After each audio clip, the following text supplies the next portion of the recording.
In 1670, the Maratha Empire was in a fight for its survival. Right on the doorstep of their capital in Pune sat the Kondhana fort, a massive stronghold controlled by the opposing Mughal Empire.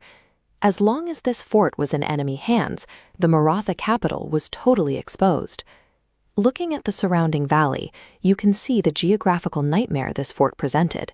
It sits on a towering hill with incredibly steep, punishing terrain on all sides, acting as a natural watchtower over the entire region. Standard military tactics were completely useless here. The Mughal commander, a heavily armed Rajput warrior named Udaybhan Rathore, had thousands of soldiers stationed inside.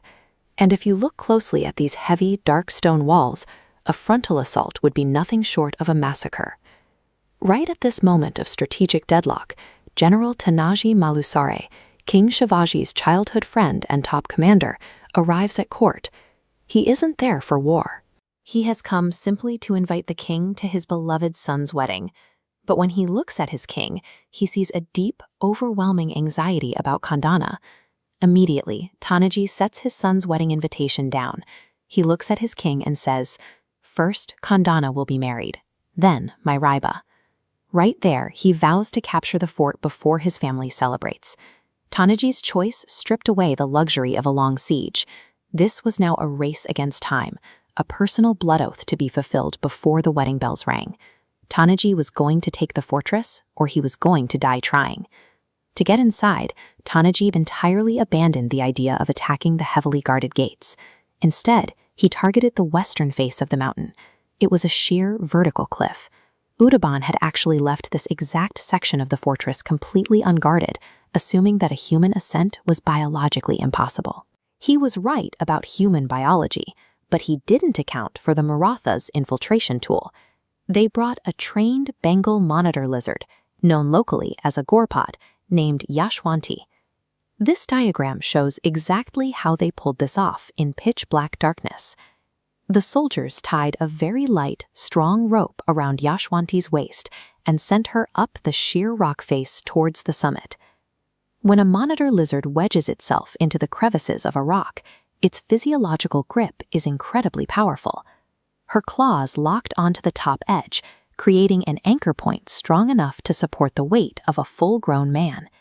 Using that single rope, Tanaji and his 300 elite Mavalala soldiers scaled the 300-foot cliff face one by one, and they did it in absolute dead silence, knowing a single slipped boot would alert the entire Mughal army. The very geography that made the fort impregnable to an army had become the Marathas' only doorway. But once they crested the wall, the silence broke. The stealth heist instantly degraded into a chaotic, bloody battle in the dark. 300 Marathas were now vastly outnumbered by thousands of Udaybhan's guards. The entire night's combat eventually narrowed down to a single brutal climax, a one-on-one duel between Tanaji and the heavily armored commander Udaybhan. During the furious exchange of strikes, Udaybhan brought his heavy sword down with such force that Tanaji's shield completely shattered. Left with no conventional defense, Tanaji didn't retreat. He ripped off his turban and rapidly wound the thick cloth tightly around his bare left arm. He used his own flesh and wrapped cloth as a makeshift shield to absorb the lethal hacking blows from Udaybhan's sword. He kept pushing the offensive, taking massive physical damage, until he finally struck the Mughal commander down. Tanaji didn't survive that duel through better steel.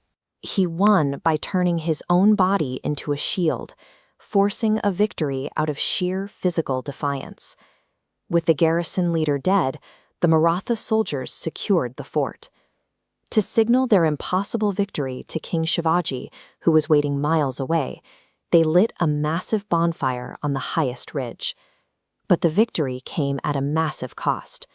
The wounds Tanaji sustained while blocking swords with his arm were too deep. Just as the fortress was finally secured, he collapsed and died on the battlefield.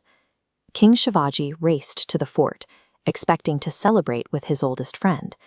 Instead, he was met with total silence and the lifeless body of his most trusted general. Breaking down in tears, the king uttered a phrase that is still remembered today. "God Allah, Pan Sinha Gala. The fort is won, but my lion is gone." Immediately, the king stripped the fortress of its Mughal name. he permanently renamed Kondhana to Sinhagad, the Lion's Fort, so that history would never forget Tanaji's spirit. Tanaji left a wedding to climb a cliff, choosing a battlefield over his own family's joy. It is exactly that choice, made on a dark cliffside in 1670, that the name Sinhagad still honors today.